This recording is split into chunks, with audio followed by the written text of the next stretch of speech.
Assalamualaikum dan selamat datang semua. Okey, pernah tak anda berhenti sekejap dan fikir, apa sebenarnya beza antara Nabi dengan Rasul? Hari ini, kita cuba letak tepi dulu semua pemahaman yang biasa kita dengar dan kita akan tengok terus apa yang Al-Quran sendiri kata tentang dua peranan yang sangat penting ni. Jadi, inilah soalan utamanya. Nabi dan Rasul, apa beza dia? Ramai antara kita mungkin dah ada jawapan standard dalam kepala kan? Tapi, macam mana kalau saya cakap, cerita sebenar dalam Al-Quran tu mungkin lagi menarik dan mungkin sedikit berbeza. Jom kita siasat sama-sama.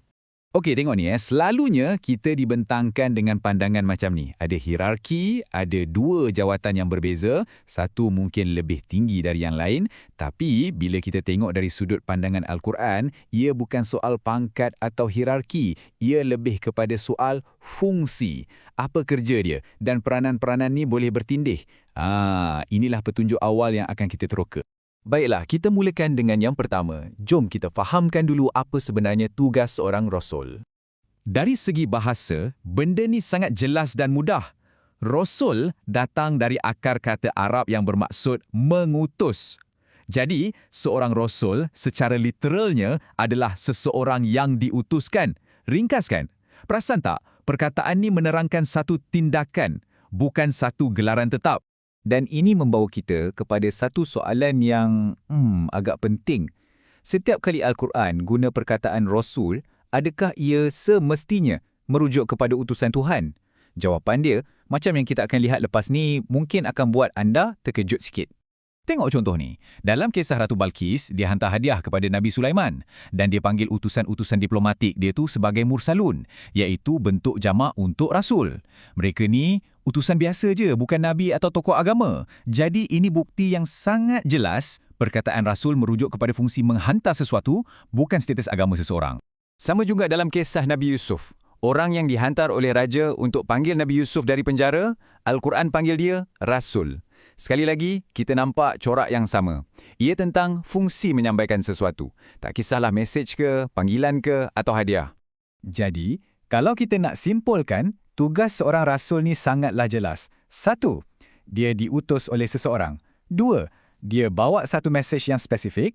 3. Tanggungjawab dia hanyalah untuk sampaikan mesej tu dengan jelas. Itu sahaja. Sama ada orang yang dengar tu nak terima ke, nak tolak ke, itu dah bukan urusan dia. Okey, fungsi Rasul sebagai penyampai dah jelas. Jom kita beralih ke bahagian kedua pula. Apa pula peranan dan wawasan seorang Nabi?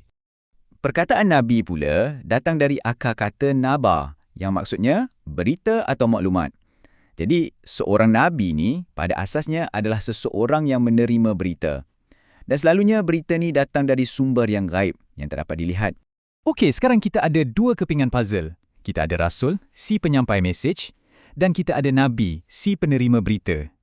Jadi persoalannya sekarang, adakah mereka ni dua orang yang berbeza? Ataupun ia adalah dua fungsi yang boleh digalas oleh seorang individu yang sama? Dan Al-Quran sendiri yang menjawab persoalan ni dengan sangat padu. Bila bercerita tentang Nabi Musa dan Nabi Ismail, Al-Quran guna frasa yang sangat spesifik. Rasulan Nabiyan. Maksudnya, seorang Rasul dan juga seorang Nabi. Inilah buktinya. Satu orang yang sama boleh pegang kedua-dua fungsi. Jadi, ia bukan dua jawatan yang berasingan. Jadual ni merumuskan semua yang kita bincangkan tadi. Pandangan tradisional tengok benda ni sebagai jawatan-jawatan yang ada hierarki. Tapi, menurut Al-Quran, ia lebih kepada fungsi. Fungsi Nabi ialah menerima berita. Fungsi Rasul pula ialah menyampaikan mesej tu. Jadi hubungannya bukan siapa lagi atas, siapa lagi bawah. Tapi ia adalah fungsi-fungsi yang boleh bertindih. Okey, bila kita faham benda ni sebagai fungsi, ia akan bawa kita kepada satu implikasi yang sangat besar. Kalau Rasul tu cuma seorang penyampai, apa sebenarnya maksud bila Al-Quran suruh kita taat kepada Rasul? Ini soalan yang sangat-sangat penting. Kalau tugas seorang Rasul tu macam postman, cuma hantar mesej, apa sebenarnya yang kita kena taat? Adakah kita kena taat kepada postman tu sendiri? Ataupun surat yang dia bawa? Al-Quran jawab soalan ni dengan sangat konsisten. Berulang-ulang kali, Rasul diperintahkan untuk tegaskan benda yang sama. Contoh pertama, aku tidak mengikut melainkan apa yang diwahyukan kepadaku. Nampak tak? Otoritinya terikat 100% pada wahyu. Kemudian, dalam ayat lain, mesej yang sama diulang lagi, hampir perkataan demi perkataan. Aku hanya mengikut apa yang diwahyukan kepadaku. Penekanan yang berulang-ulang ni sangat penting. Ia menunjukkan betapa kritikalnya untuk kita faham peranan dia adalah untuk setia kepada mesej, bukan untuk cipta ajaran baru. Dan untuk kali ketiga, ditegaskan lagi. Aku hanya mengikut apa yang diwahyukan kepadaku. Corak ni sangat-sangat jelas kan? Menurut teks Al-Quran, mentaati Rasul bermaksud mentaati mesej yang dia sampaikan. Maksudnya, wahyu itu sendiri. Sekarang, kita dah sampai ke bahagian terakhir dan mungkin bahagian yang paling sering disalah faham. Apa sebenarnya maksud penutup para nabi atau Khataman Nabiyyin? Inilah dia, ayat kuncinya. Ayat ni selalu ditafsirkan. Tapi, jom kita bedah sikit. Apa maksud sebenar Khatam An-Nabiyyin ni berdasarkan Al-Quran itu sendiri?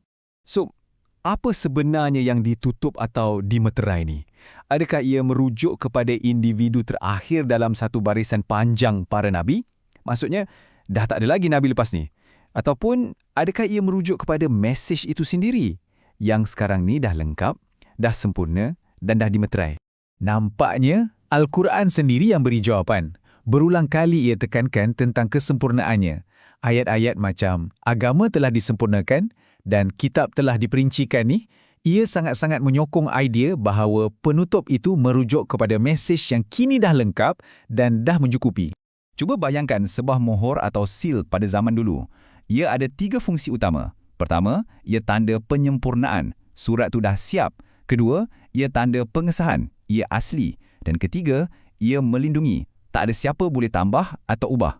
Ketiga-tiga fungsi ni sangat kena dengan idea bahawa mesej wahyu itu sendiri kini dah lengkap, dah sah dan terpelihara. Dan kupasan kita hari ini membawa kita kepada satu persoalan terakhir untuk direnungkan bersama. Kalau mesej itu sendiri dah lengkap, dah disahkan, dah dimiterai dan dah dilindungi, jadi apa lagi yang perlu ditambah?